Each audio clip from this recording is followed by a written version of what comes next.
Today is Sunday, January 21st. I want to thank everyone who's listened so far. As always, I have a permanent migraine, so if things aren't perfect, that is why. Please have patience. Do recommend listening at either 1.75 or 2 times speed to get through everything. I'm going to do my best to cover all the events of June and July 2023 here without skipping over anything or rushing through.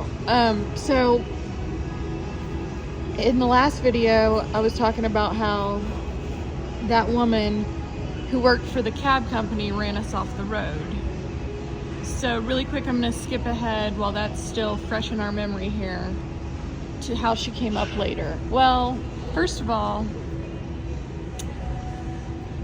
probably a month and a half later at the same location in Charlotte, North Carolina, I noticed her walking, same woman, walking at the bottom of my building in my apartment complex.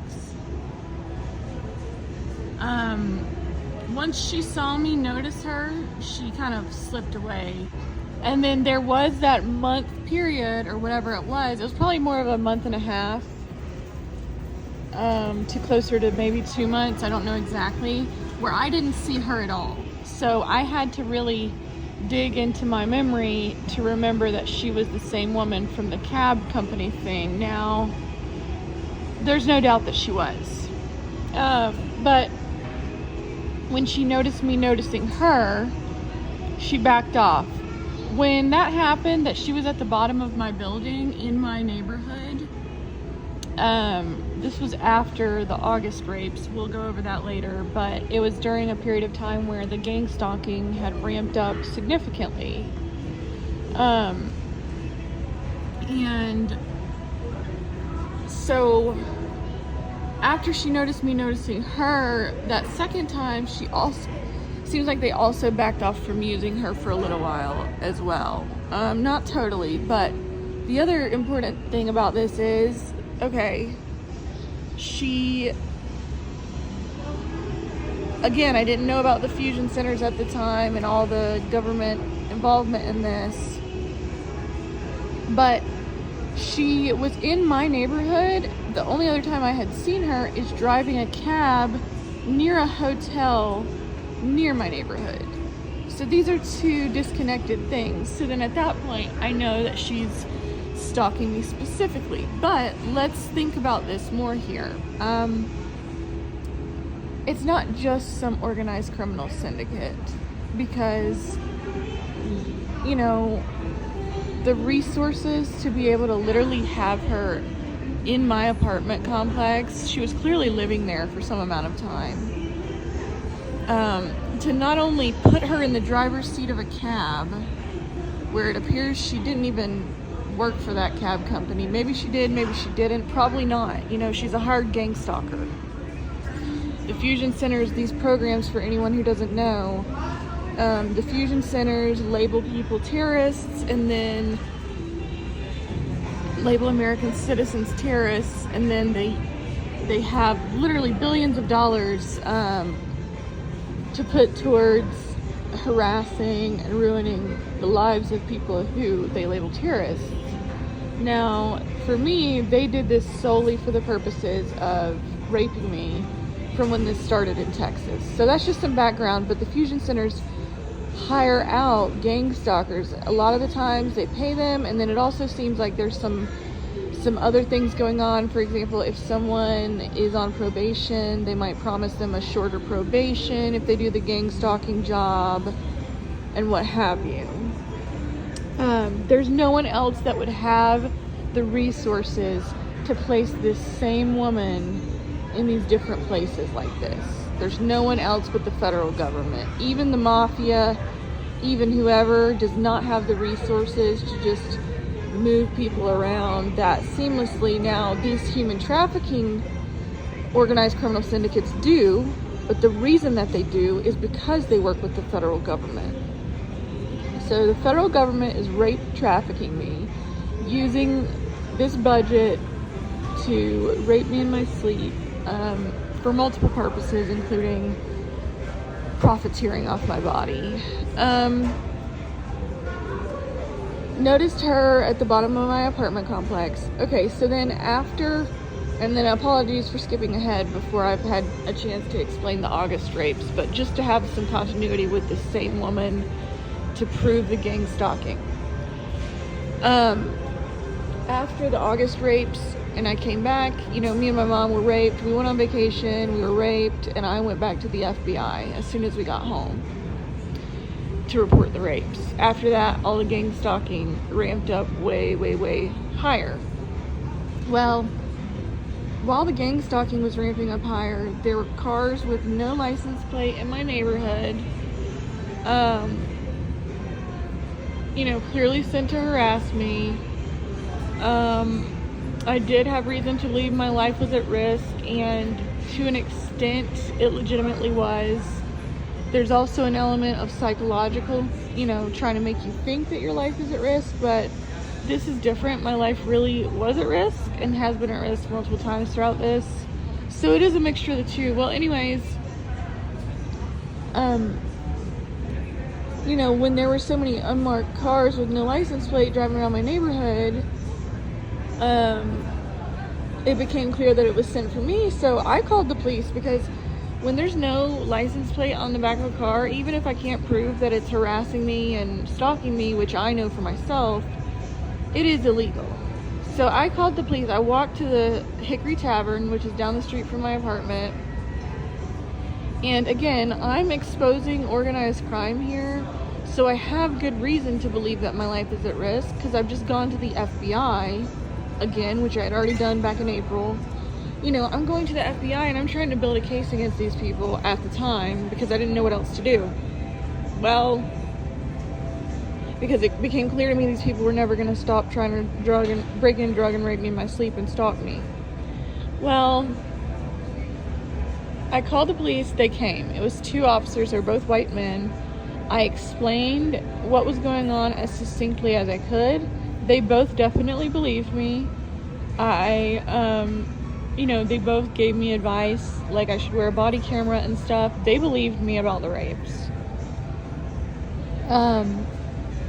And of course I told them, like, you know, this started in Texas and these people have followed me here, which is true. Okay, well,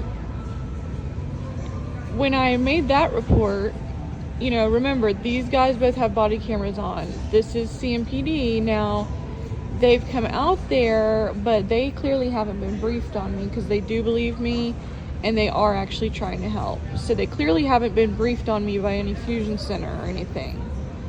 That's an important piece of this, about how this whole program works in motion in real time in everyday operations. You know, they don't always get to everyone first. So anyways, when I was giving them that report,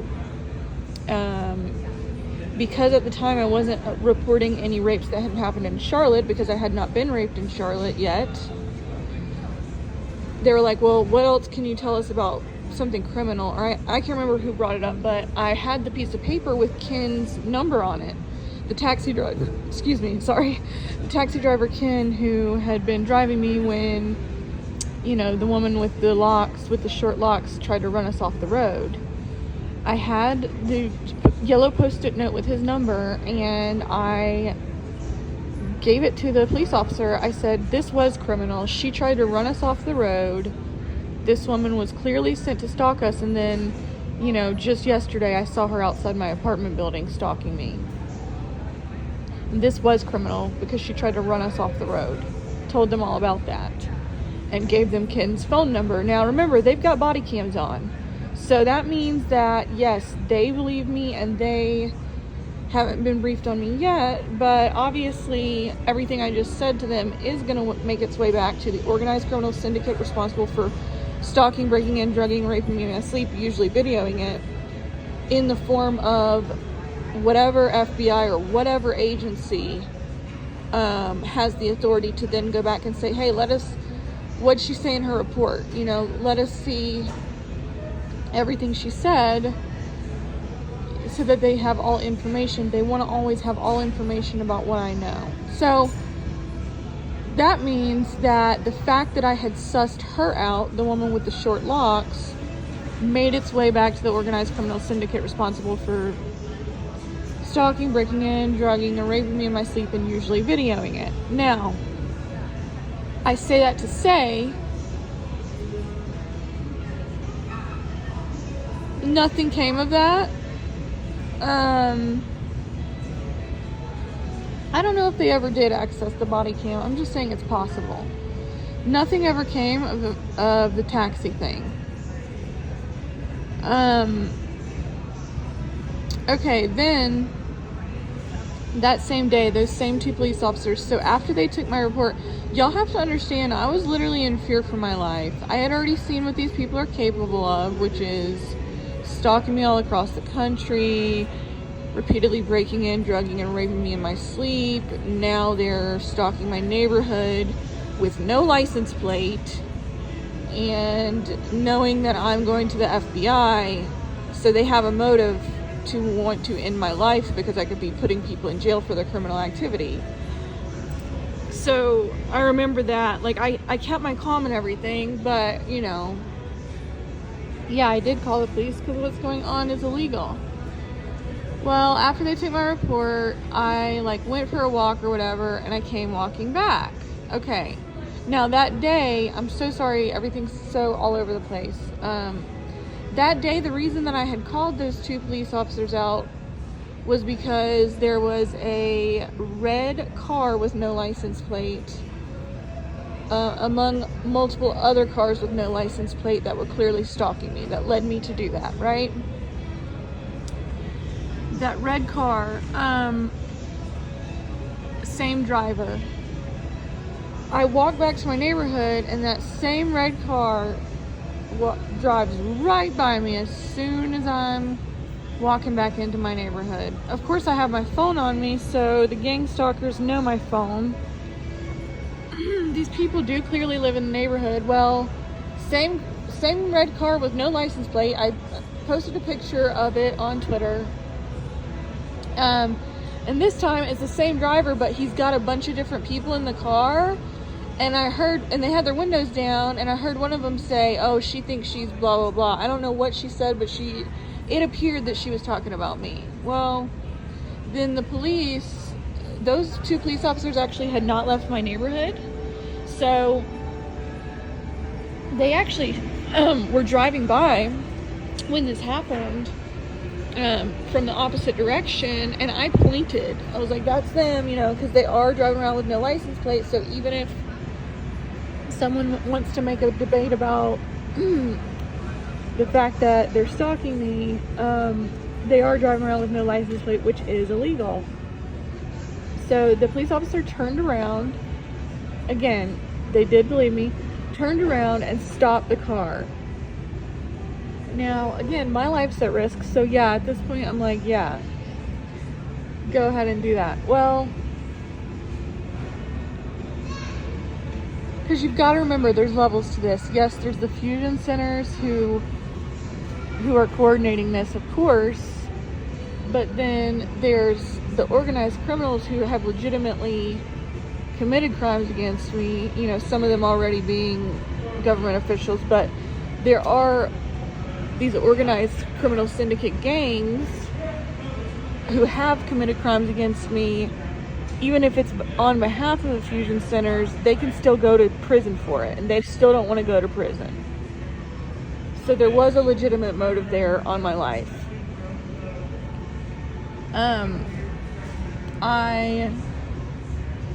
So he stopped that car. Okay, well, he stopped them, and then he came back and, you know, circled back around to my building after he had stopped them, and he said, "Well, yeah, I stopped them. I have his information. I don't think it's connected." He said, "I don't think it's connected. They live in the neighborhood, and they were coming from the pool." Well, there's two pools in that neighborhood. One of them's at the back near my building, near where he stopped them. The other one's at the front. Well, the one at the front is closed, so that was a lie. And I already knew that these people were clearly stalking me, but I wasn't going to argue with him because that's not going to be effective. So I just said, oh, well, I'm going to trust your judgment on that, So that was a case where, and I think I did say, either way it's illegal, even if it's not related to me. That was a case where they were able to lie to the police and it worked. But this whole thing illustrates how this program really works. They're doing it in secret. They're Gestapo. They're Nazis. They can't do it open and above board. They're going to try to use whatever influence they can to turn whoever they have authority over or can try to have authority over against the target after the fact. But throughout this thing, there's been various times that I've been able to get to law enforcement that they didn't get to first. Now, they got to them after, in a lot of the cases, after I had gone and reported it to whoever, but I was at least able to get to other law enforcement that they didn't predict me to get to before they were able to turn them against me. So there's that. I can find the date of that somewhere. It would have been late August. Then the other thing about this woman is that on October 1st, we'll get there later. So I didn't see that woman again until October 1st. Even after I gave that report, the reason I brought up the whole body camera thing, and the reason I do think it's significant, is because after I gave those two police officers that report that this woman had done this illegal, trying to run me off the road, I didn't see her again. This period was a few different days of absolute hell with the gang stalking. And after I gave that report, she was nowhere to be found during that time. So that's what leads me to believe, okay, they stopped using her temporarily because they knew my guard was up about her. Which they would have accessed via the body cameras, via someone somewhere reporting back to them, to this organized criminal syndicate who's rape trafficking citizens.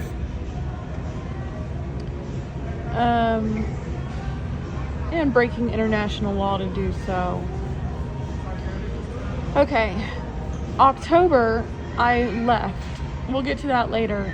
October, it would have been October 1st or October 2nd. I had to leave Charlotte. We'll get to that later. But, I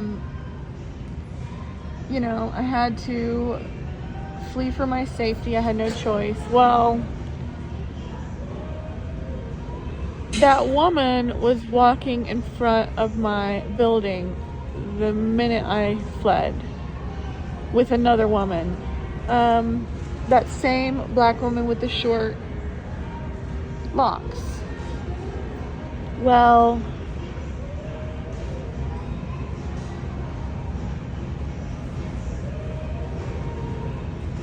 she, was already waiting for me. Now, at the time, y'all have to understand that everyone who's been involved in this to any extent is a pimp to me. They're doing the bidding of pimps. That's what it objectively represents. That's all this has been. This is a rape trafficking program. So to me, I'm thinking, how the hell did she get roped into this? Because I'm thinking, what if she's another, I say roped in, I don't want to make any excuses for anyone. I was thinking and then by this time I knew the police, I still didn't know about the fusion centers, but I knew the police were involved in this by this point. And not just it had been in Stanford where I was able to single out which police was on their payroll. This time it was a coordinated thing. I could tell that it was the police department itself coordinating this by now. So I'm thinking, how the hell did she get involved in this to where she's stalking me? Is she another victim of the rape trafficking or sex trafficking? And she, these people, pimps do use different methods to control their victims.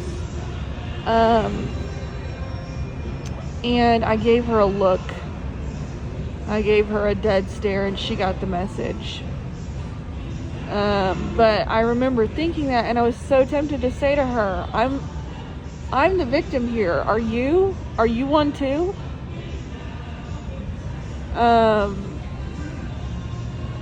There was a little flash of guilt on her face that day that I was getting in my Uber to go to the airport from leaving Charlotte permanently.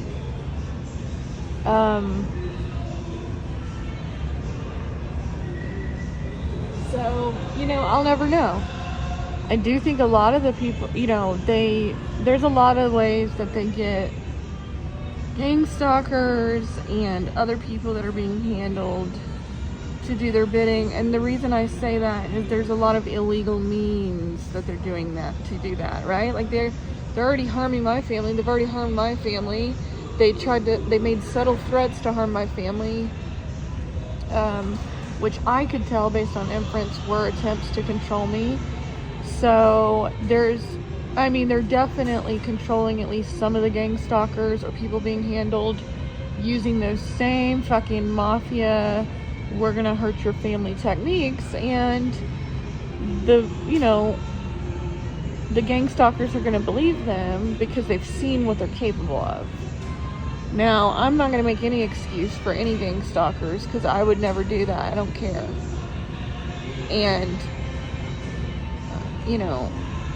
I would never join in on this and what they're doing to citizens. It's a line that no TIs ever cross, you know what I mean? If you're a TI, it's because you didn't cross that line. TI stands for targeted individual, for those not familiar.